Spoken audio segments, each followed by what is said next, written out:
So I want to talk a little bit about composting because I believe it's something that one day is going to be as common and mainstream as recycling is today.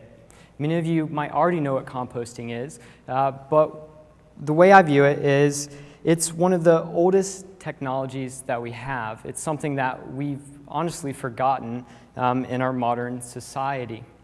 It's an age-old technique for taking organic matter, like your food scraps, and breaking it down into the nutrients that we need in our soils to grow more food and more plants. It was shortly after a TED Talk that I discovered composting. That was only about 2 years ago. And in this TED Talk, I learned about a model that really got me to rethink how we handle waste and how we view it. It was an example of how we could take coffee grounds from the world's second largest traded commodity of coffee beans and use them as a growing medium to grow gourmet mushrooms. So instead of viewing these coffee grounds as waste and throwing them away, we can create something of value. And then after we grow mushrooms on them, we can take what's left over from that process and compost it and turn it into a soil amendment that we can then use on our lawns and in our gardens to grow more food. And so this was a really big shift in my thinking, and it's what got me to start looking more critically at our waste stream. I have a picture of trees here because around this time I started to realize that in nature there's no such thing as waste, that this is something that we've created in our modern society. See, nature's made up of a bunch of systems that are productive and have no waste. They're a series of cycles. A simple example is with plants. When a plant grows, it pulls nutrients out of the soil. And as that plant begins to die and decompose, those nutrients are broken down and returned to that soil so the cycle can start again. But what we've done is interrupted this cycle. We've created a system where we grow food and pull nutrients out of the soil, and then a majority of that food ends up as waste, everything that we don't consume. And this is a big problem because 30% of what we are throwing away is organic material. It's your food scraps, like your coffee grounds, your banana peels, even pizza boxes and compostable packaging that's made from plants. And every year, this figure increases. The total amount of food waste in the US that we have is estimated at 34 million tons per year. Not only is this a lot of waste, but it's ending up in landfills because only 3% of it is actually captured and composted. This is a waste of a lot of natural resources. What's not composted ends up in these landfills. And unlike in nature, there's no oxygen or moisture. So these materials cannot properly decompose. Instead, they create methane, which is a greenhouse gas 20 times more harmful than CO2. And while we're trapping these materials, these valuable resources in these landfills indefinitely, we're filling them up faster, which means we have to build more landfills, spend more money, and create even more methane.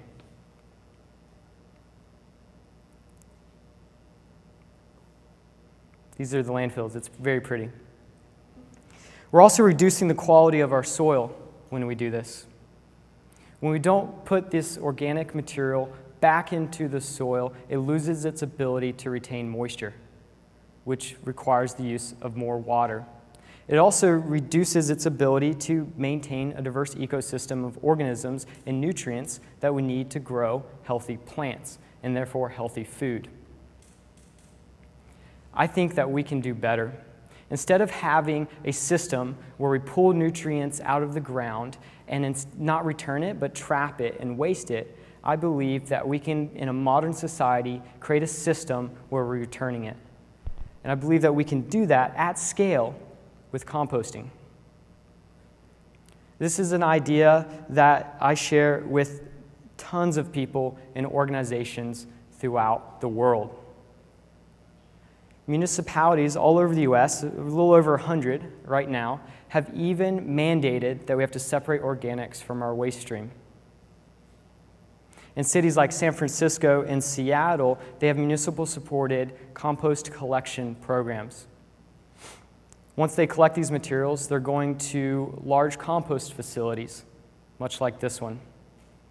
At these compost facilities, the organic material is broken down in an accelerated process, and then the resulting finished compost is distributed back to our gardens, to our soil and farmland. Where there's not a municipal-supported program, we're seeing small-scale, community-supported collection businesses, much like CompostNow, popping up everywhere.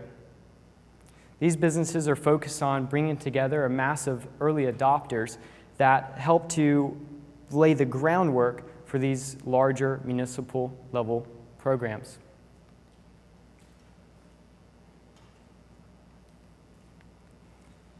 So what we're seeing here is all these organizations and all these people are coming together to create the infrastructure, the public policy, the options to compost these materials. What we're missing and what we need more of is a greater public awareness and participation in the conversation. This is where all of you come in. We've done this before. With recycling, in one generation, we went from not knowing what it is to it being a part of our everyday lives. I believe that this is something we can do with composting as well. I think of it as a third bin. We already have our trash, we have our recycling. It's not that hard to add another one and to separate it. The infrastructure is already being built. What we need is people to get involved in the conversation and to start demanding it. So I'll leave you with, please do compost. Thanks.